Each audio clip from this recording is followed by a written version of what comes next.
बिस्मिल्लाहिर्रहमानिर्रहीम। अस्सलाम वालेकुम। आज वानिया इब्रान को जहर का इंजेक्शन लगाकर मार दिया गया था। उसकी मोहब्बत अपने अंजाम को पहुंच चुकी थी। उसकी ज़िंदगी का इख्तिताम उसके महबूब के हाथ में लिख दिया गया था। हैरत की बात यह थी कि उसकी ज़बान पर कलमा तो नहीं था, मगर ये अल्फाज ज़रूर थे कि काश मैंने अपने माँ बाप को मारकर अपनी मोहब्बत को हासिल ना किया होता, तो शायद मेरा मुहाफ़िज़ ज़िंदा होने की वजह से आज मैं ज़िंदा होती, या फिर मुझे कब्र में उतारने वाला कोई ना कोई मेरा महरम बाकी होता। वानिया इब्रान एक कुम्हार की बेटी थी, वालिदैन की पहली औलाद थी, इंतहाई नाज़ो आम में पली हुई थी, बला की ज़हीन और खूबसूरत भी थी। उसके हुस्न के चर्चे उसके आस पास के गांव में भी होते थे। दौर जदीद की नौजवान नस्ल जिस किस्म की सोबतों में रहकर पलती बढ़ती है, वहाँ ऐसे लोगों की इज़्ज़तों के तज़किरे होते रहते हैं और इस बात को मामूली समझा जाता है। इसलिए वानिया का जिक्र भी नौजवानों की हर महफिल में होता था। वालिदैन ने उसकी तालीम व तरबियत में कोई कसर ना उठा रखी थी, मगर शायद किस्मत को उनके इम्तिहान मकसूद थे। वानिया ने जब जवानी की दहलीज पर कदम रखा था तो उसकी वालदा का इंतकाल हो गया था। उसके वालिद ने अतल मकदूर उसे रहने सहने का तरीका सिखा दिया था, मगर मर्द था, शायद उसकी परवरिश में कोई कोताही रह गई होगी। वानिया की बड़ी से बड़ी ख्वाहिश पूरी करना उसके बाप की ज़िंदगी का वाहिद मकसद था। वालिद की बेटी से एक छोटी सी मोहब्बत की मिसाल ये थी कि ईद करीब थी। वानिया के लिए जूते और कपड़े आ गए थे, जबकि वानिया की बाकी सहेलियों के पास चूड़ियाँ और मेहंदी भी थी, मगर उसके वालिद के पास इतनी रकम नहीं थी कि वो अपनी बेटी के लिए चूड़ियाँ और मेहंदी खरीद सके। इसलिए उसने सिर्फ जूते और कपड़ों पर इक्तिफा किया, मगर जूते और कपड़ों के साथ मेहंदी और चूड़ियाँ ना पाकर वानिया ने घर सर पर उठा लिया था। उसके वालिद से अपनी बेटी का रोना बर्दाश्त नहीं हुआ था। वो चूड़ियाँ और मेहंदी वाली दुकान पर गया, वहाँ पर अपना पगड़ी गिरवी रखा, वहाँ से चूड़ियाँ और मेहंदी वानिया के लिए खरीद लाया। ईद के 3 दिन तो उसे कोई मुशक्क़त मजदूरी ना मिली।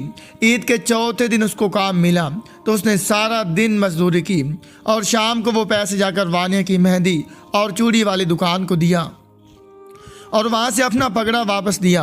गो के सबके वालिदैन अपनी औलाद से बेपनाह मोहब्बत करते हैं, मगर इस बात से कोई भी इनकार नहीं कर सकता कि जो घर की इकलौती औलाद होती है उसके कुछ ज़्यादा ही नाज नखरे उठाए जाते हैं। वानिया के बहते आंसू उसके वालिद के लिए हैसियत रखते थे जैसे जिगर से कतरा कतरा खून बह रहा हो। यही वजह थी कि घर की कोई चीज़ खरीद कर भी वानिया की खुशी या ख्वाहिश को पूरा करना पड़ता तो उसके वालिद को दिया करते थे। वानिया अगर समझदार होती तो अपने वालिदैन की कुर्बानियों का एहसास करके उनकी कदर करती, मगर वालिद की कुर्बानियों ने वानिया को बहुत ज़्यादा ज़िद्दी और खुद सर बना दिया था। आगाज़ जवानी में वानिया ने गांव के जागीरदार के बेटे से मोहब्बत कर ली थी और उससे शादी करने की ज़िद बना ली। वानिया के वालिद ने उसे मना भी किया क्योंकि जागीरदार और उसकी फैमिली बिल्कुल भी राज़ी नहीं थी और एक बाप एक नौजवान लड़की को अपनी बेटी कभी भी सपोर्ट नहीं करता। मगर वानिया जो बहुत ज़्यादा खुद सर और ज़िद्दी हो गई थी, उसने वालिद की बात मानने से इनकार कर दिया था। बात बढ़ती गई, वानिया ने रो धोकर और ज़िद करके देख लिया, मगर अब की बार उसका वालिद उस पर कोई असर अंदाज नहीं हुआ था उसका। जब और कोई सूरत नज़र ना आई तो वानिया ने अपने महबूब के कहने पर अपने वालिद को खाने में जहर मिला कर दे दिया, जिससे उसका बाप अबदी नींद सो गया था। बाप की मौत के कुछ अरसे बाद वानिया अपने महबूब के साथ घर से फरार हो गई थी। जागीरदार के बेटे ने तकरीबन 1.5 साल वानिया को रखा। वानिया अब उम्मीद से थी और चंद माह में माँ बनने वाली थी, जबकि इस दौरान जागीरदार के बेटे के सर से मोहब्बत का भूत उतर चुका था। जबकि जागीरदार के बाप ने अपने बेटे से कता ताल्लुक़ कर रखा था। बेटे को सिर्फ इस शर्त पर घर आने की इजाज़त होती कि वो अपनी बीवी यानी वानिया को तलाक देकर आए। जागीरदार का बेटा भी अब बैर से उकता चुका था। मोहब्बत के नाम पर अपनी महबूबा का जिस्म भी नोच चुका था। उसने वानिया को तलाक देने का सोचा, मगर फिर उसके दिल में ख्याल आया कि वानिया की कोख में मौजूद बच्चा दुनिया में आने के बाद उसके लिए मुश्किलात पैदा ना कर दे। इसलिए उसने गांव की दाई को कहकर वानिया को जहर का इंजेक्शन लगवा दिया और यूं वानिया अपने ही महबूब के हाथों अपनी मौत मर गई। कहते हैं आखिरी वक्त में तो उसकी ज़बान पर कलमा नहीं था, बस ये ख्वाहिश थी कि काश उसका बाप जिंदा होता और उसे कब्र में उतारने वाला कोई महरम रिश्ता बाकी होता। जब आशिर बैग ने अपने कमरे में दाखिल हुआ था तो उसने देखा था कि वो औंधे मुंह लेटी है और खून की उल्टियाँ कर रही है। उसे कपड़े जूते तब्दील करना भूल गए थे। अपनी बीवी और आने वाले बच्चे की जान बचाने की फ़िक्र पड़ गई थी। वो उन्हीं कदमों वापस दौड़ा था और मोहम्मद रफ़ीक और फ़िके कहता हुआ अपने ड्राइवर को आवाज़ें देने लगा था। मगर बनाए गए प्रोग्राम के मुताबिक उसके ड्राइवर को पहले ही कहीं और भेज दिया गया था और कॉल करने के नाम पर ड्राइवर को मोबाइल लेकर हाशिर के वालिदा ने अपने पास ही रख लिया था ताकि अगर उसे कॉल भी की जाए तो उसके पास मोबाइल ना हो और वो वक्त पर ना पहुँचे और हाशिर की बीवी यूं ही तड़पते तड़पते अपनी जान दे दे। उसकी कोख में मौजूद बच्चा इस दुनिया में आने से पहले ही मर जाए। उसको इतनी ज़्यादा मिकदार में जहर दिया गया था कि अगर रेस्क्यू की एम्बुलेंस जल्द से जल्द भी पहुंच जाती तो अस्पताल जाने से पहले ही मलेहा रिजवान दम तोड़ जाती। जब हाशिर ज़ोर ज़ोर से ड्राइवर को आवाज़ें देता हुआ घर से बाहर की तरफ निकला तो चेहरे पर जैली तफक्कर सजाए उसकी माँ भी उसके सामने आ गई थी और उसको बताया कि उसके ड्राइवर को कहीं भेज दिया है। हाशिर ने फ़ौरन ड्राइवर का नंबर मिलाया मगर उसका मोबाइल हाशिर की वालिदा के पास ही था। मोबाइल के मुतालिक भी बहाना कर दिया गया कि मुझे अपनी बहन से ज़रूरी बात करनी थी और मेरे मोबाइल में बैलेंस नहीं था, इसलिए रफ़ीक का मोबाइल मैंने रख लिया है।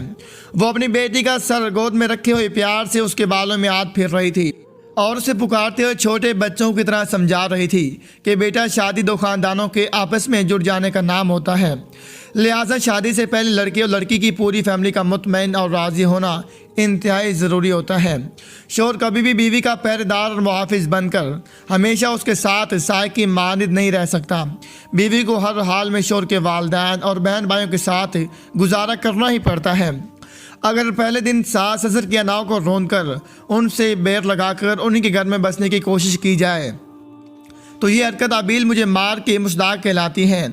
मुझे तुम्हारी पसंद पर कोई एतराज़ नहीं है, लेकिन मैं चाहती हूँ कि लड़के के वालिदैन हंस से खुश आकर तुम्हारा हाथ मांगे, ना कि अपने बेटे के हाथों मजबूर होकर वो हमारे दर पर आए। मेरे दिल में ये खौफ है कि अगर उनका बेटा उनको मजबूर करके भी ले आएगा तो वो कभी भी तुम्हारा घर नहीं बसने देंगे। वो हर हाल में तुम्हें रास्ते से हटाकर दम लेंगे और मोहब्बत जितनी भी मजबूत हो किसी न किसी मौके पर मजबूरी से हारी जाती है। इसलिए आज भी वक्त है बेटा, सोच लो। उसने अपनी वालिदा की बात सुनकर कहा था, माँ जो मुझे पालने के लिए इतना कुछ कर सकता है वो मुझे कभी खोने नहीं देगा।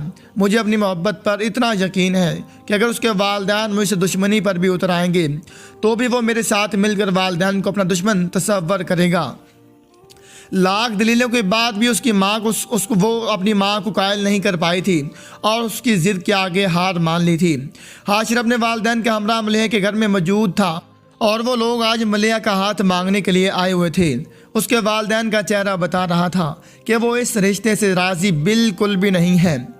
मलेहा के वालिदैन भी मुस्तकबिल के खौफ और तज़बज़ब का शिकार थे। इससे पहले कि वो कोई फ़ैसला करते मलेहा और हाशिर को थोड़ा वक्त दे दिया गया ताकि वो आखिरी बार अपने फ़ैसले पर नज़रसानी कर लें। उनकी गैर मौजूदगी में हाशिर के वालिदैन ने बताया था कि वो इस रिश्ते से बिल्कुल भी खुश नहीं हैं, लेकिन उनके अकलौते बेटे ने उनको धमकी दी है कि अगर वो मलेहा से उसकी शादी नहीं करवाएंगे तो वो अपनी जान दे देगा। बस बेटे के हाथों मजबूर होकर वो रिश्ता मांगने आ गई हैं। मलेहा के वालिदैन ने उनको कहा था कि अगर आप लोगों का दिल मुतमईन नहीं है तो आप आज भी इनकार करके जा सकती हैं। जिस तरह आप अपनी औलाद के हाथों मजबूर हैं, बिल्कुल इस तरह हम भी अपनी बेटी की ज़िद के आगे हार मान गई हैं। हम आपके सामने हाथ जोड़कर ये इल्तिजा करते हैं कि अपने बेटी की खुशी की खातिर हमारी बेटी का बेख्याल रखना। हाशिर के वालिदैन ने इस बात का कोई जवाब नहीं दिया था और फिर दोनों बच्चों की रजामंदी के बाद उनकी मंगनी तय कर दी गई थी। तुमने ड्राइवर को मोबाइल क्यों लिया? हाशिर तमाम अदब अदाब भूल कर अपनी माँ पर दहाड़ा था। उसने अपनी बीवी और बच्चे की फिक्र थी। फिर वो उल्टे कदमों अपने कमरे की जानिब दौड़ा था। यहाँ मलेहा रिजवान का जिसम साख्त पड़ा था। उसने मलेहा को झंझोड़ा था, फिर मोबाइल फ़ोन पर रेस्क्यू टीम को कॉल करके बुलाया था। अपनी मोहब्बत को यूँ अपने हाथों में मरता देखकर वो बर्दाश्त नहीं कर पाया था। उसने मलेहा को अपनी बाहों में उठाया और बिरौने गेट की जानिब दौड़ लगा दी। मलेहा की गर्दन एक तरफ को ढलकी हुई थी, उसका वजूद तकरीबन साख्त हो गया था, बजाय उसमें ज़िंदगी की कोई रमक बाकी ना थी। आज हाशिर दिल में दुआएं कर रहा था कि काश आज कोई मोइज़ा हो जाए, आज वो बच जाए, मगर शायद आज कोई मोइज़ा मुमकिन नहीं था। बहुत देर बाद रेस्क्यू की टीम पहुंची थी। वो मलेहा की धड़कन और नब्ज़ चेक कर रहे थे। हाशिर गम का मुजस्समा बने उनके सर पर खड़ा था। نکاح کے بعد وہ رخصت ہو کر اپنے محبوب کے گھر یعنی اپنے سسرال میں پہنچ چکی تھی اور اس کو ساس کی طرف سے منہ دکھائی میں یہ دھمکی دی گئی تھی، تم میری اناج سے ٹکرائی ہو، تم نے مجھ سے میری اولاد چھینی ہے، میں تم سے تمہاری اولاد چھین لوں گی۔ اس دھمکی کو ملیحہ نے صرف دھمکی اور وقتی غصہ سمجھا تھا، اس نے اس بات کا کسی کے سامنے بھی ذکر نہیں کیا تھا۔ اس کے بعد اس کی ساس نے بھی کبھی اس سے کوئی تلخ بات نہیں کی تھی، اس لیے وہ اپنے سسرال کی طرف سے تھوڑی غیر محتاط ہو گئی تھی اور ان پر اعتبار کرنے لگی تھی۔ شادی کے بعد وہ جلدی امید سے ہو گئی تھی، بظاہر اس کے سسرال والوں کی طرف سے بہت خوشی کا اظہار کیا گیا تھا، مگر وہ یہ نہیں جانتی تھی کہ ان خوش چہروں کے پیچھے کتنے مذموم مقاصد چھپے ہیں۔ کاش وہ اس وقت جان لیتی کہ ان لوگوں سے محتاط رہتی تو آج زندہ ہوتی۔ ملیحہ آج صبح سے طبیعت میں گھبراہٹ کی شکایت کر رہی تھی۔ اس کی ساس نے اسے قہوہ بنا کر دیا تھا، پھر ابال کر ٹھنڈا کر کے دودھ پلایا اور پھر فروٹ کھانے کو دیا۔ اس کے منہ کا ذائقہ پہلے ہی خراب تھا۔ اس بات کا اس کی ساس نے بہت فائدہ اٹھایا اور ان تینوں چیزوں میں زہر ملا کر اس کو پلا دیا گیا تھا۔ اس زہر نے جلدی اپنا اثر دکھانا شروع کر دیا تھا اور ملیحہ نے اپنے محبوب کی باہوں میں تڑپ تڑپ کر جان دے دی تھی۔ اس کی ساس نے اپنا وعدہ وفا کر کے دکھایا تھا۔ ملیحہ سے اس کی اولاد اور اپنی اولاد دونوں چھین لی تھی۔ حاشر چاہ کر بھی اپنی آنسوں پر کنٹرول نہیں کر پایا تھا۔ ریسکیو ٹیم کے سامنے سسکیاں لے کر رونے لگا تھا۔ ریسکیو ٹیم نے موقع پر ملیحہ کی موت کی تصدیق کر دی تھی، لیکن پھر بھی اس کو اٹھا کر اسپتال لے گئے تھے کہ شاید خدا کرے ان کی بات غلط ثابت ہو جائے، مگر ملیحہ کے نصیب میں اتنی سانسیں لکھی تھی جتنی وہ لے چکی تھی۔ ڈاکٹرز نے بھی ریسکیو ٹیم کی تائید کر دی تھی اور موت کی وجہ بتاتے ہوئے کہا تھا کہ اس کو اتنی مقدار میں زہر دیا گیا تھا، اگر 10 بھینسوں کو بھی کھلایا جاتا تو وہ موقع پر مر جاتی۔ وہ ڈاکٹر کی بات سن کر زمین پر گر پڑا تھا، شاید وہ یہ صدمہ سہ ہی نہیں پایا تھا۔ اس کی محبوبہ کتنی اذیتناک موت مری ہے۔ ہسپتال میں ہوتے ہوئے ڈاکٹر سر پر موجود ہوتے ہوئے بھی حاشر کی جان نہیں بچا سکے تھے۔ حاشر کی ماں آج بھی یہ فیصلہ نہیں کر پا رہی تھی کہ جیتا کون ہے، میں یا ملیحہ۔